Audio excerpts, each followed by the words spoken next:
Good day, viewers. This is TechMag TV News. My name is Stephanie Truter, and these are the headlines.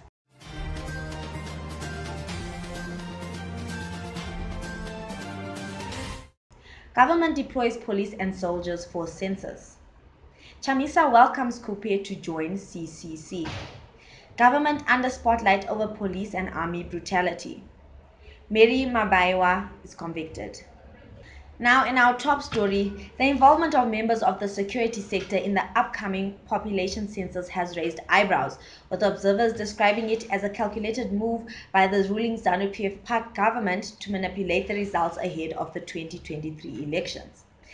Government yesterday announced the member of the security sector, who include the police, soldiers, and member of the Central Intelligence Organization, will be involved in the census together with other civil servants and ZANU-PF youths. The 2022 population census, which is expected to run from April the 21st to the 30th, 2022, will involve youths and security officers at the exclusion of teachers who have traditionally been recruited as enumerators, following the Zimbabwe Statistics Agency spokesperson, Mercy Chidemo, and did not disclose the number of security officers who had been recruited for the exercise, but currently said there were enough to cover the containment areas. Analysts said the deployment of security officers as enumerators was tantamount to militarizing the process, which could threaten the accuracy of the census outcome. Following the 27 coup that ousted the late former President Robert Mugabe, concerns have been raised over the involvement of the army in government institutions. Serving and retired army officers have been deployed at roadblocks, while some have been appointed to top posts in key government institutions such as Zimbabwe Electoral Commission, the Health Ministry, and several others. Human rights lawyer Alec Machidemama bemoaned lack of transparency in the recruitment of enumerators, which he still raised suspicion over a sinister motive by the government. Constitutional lawyer and National Constitutional Assembly party leader Lamo Muduku said there was nothing amiss about members of the security sector being involved in the census program, as they could carry out the duties just like any other civil servant. Meanwhile, the government has directed that tertiary education institutions be closed from April the 18th to the 30th, 2022 during the duration of the census.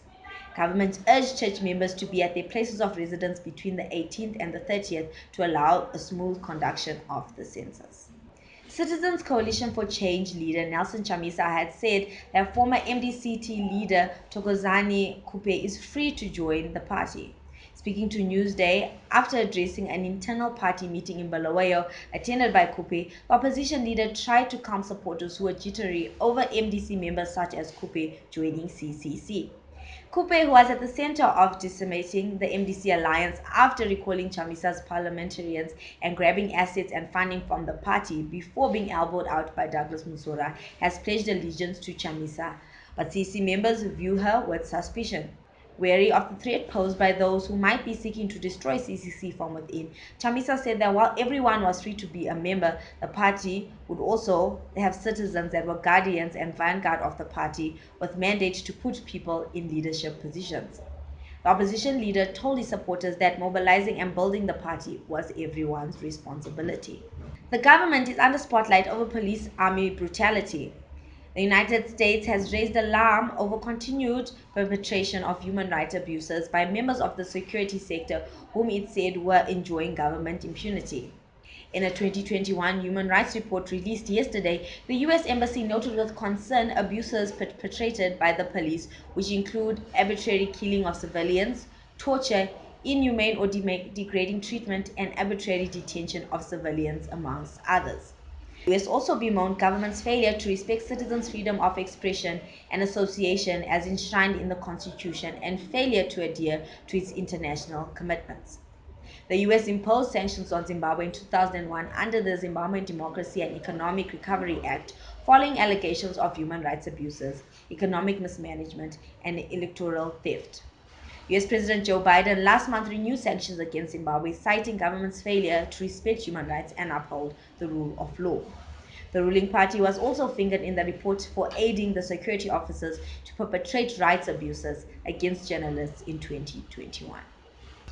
In our other local news, the ex-wife of the Vice President Constantino Chiwenga, Mary Mabaiwa, has been found guilty of contravening the Marriage Act after misrepresenting that Chiwenga, during the time he was hospitalized in South Africa, consented to their marriage being solemnized. Magistrate Lazini Khupe convicted Mubaiwa basing on the evidence from the witnesses that pointed out the facts that she lied about Chiwenga's consent.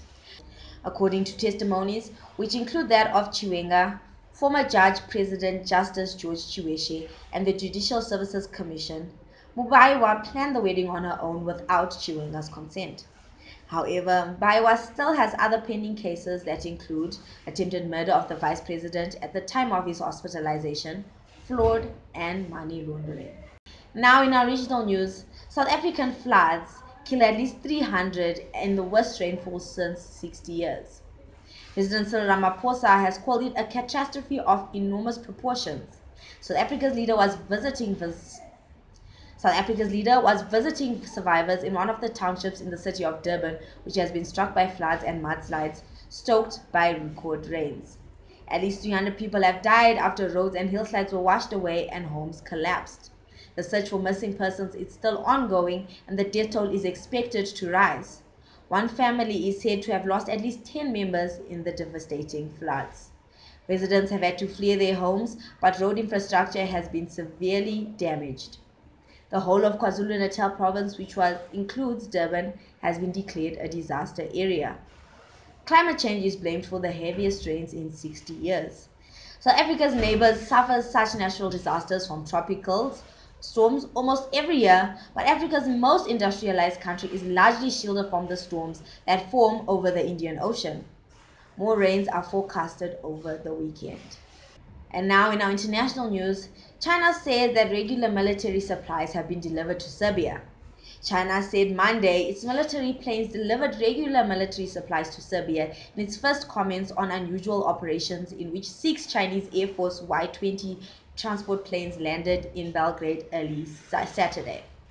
Foreign Minister spokesperson Zhao Linjin told reporters the operation was part of the two countries' annual cooperation plan and does not target any third party and has nothing to do with the current situation in Ukraine. Zhao gave no further details. The plane's arrival prompted heavy speculation that they were carrying HQ-22 surface-to-air missiles under the terms of the previous deal signed between the sides. Serbia's defense ministry did not immediately respond to a request for the comment from the Associated Press. Serbian President Aleksandar Vučić all but confirmed the delivery of the medium-range systems that were agreed to in 2019, saying that on Saturday he will present the newest pride of the Serbian military on Tuesday or Wednesday. The veiled operation this weekend came amid Western concerns that an arms buildup in the Balkans at the same time as war raging in Ukraine could threaten the region. There are fears in the West that the arming of Serbia by Russia and China could encourage the Balkan country to move towards another war, especially against its former province of Kosovo that proclaimed independence in 2008. Serbia, Russia, and China do not recognize Kosovo's statehood, while the United States and most Western countries do. And now in our sports news, the Zimbabwean Warriors get reprieve from CFA over world governing body's FIFA ban. The Confederation of African Football has given Zimbabwe the chance to take part in the AFCON 2023 qualifiers.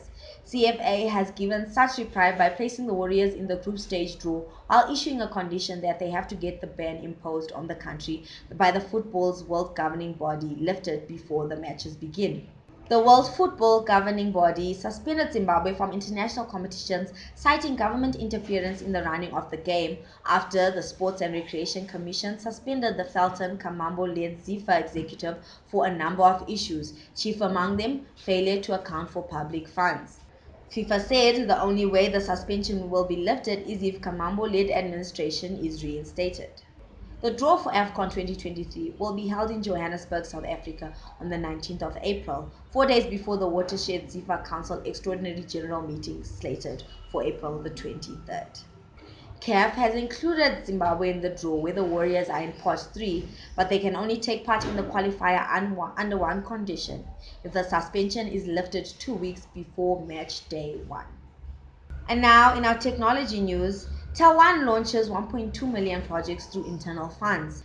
Taiwan Board Chairman Dr. Douglas Imango has applauded Taiwan for managing to generate $1.2 million project through the internal funds for the base stations that was launched this week in Chitungwiza.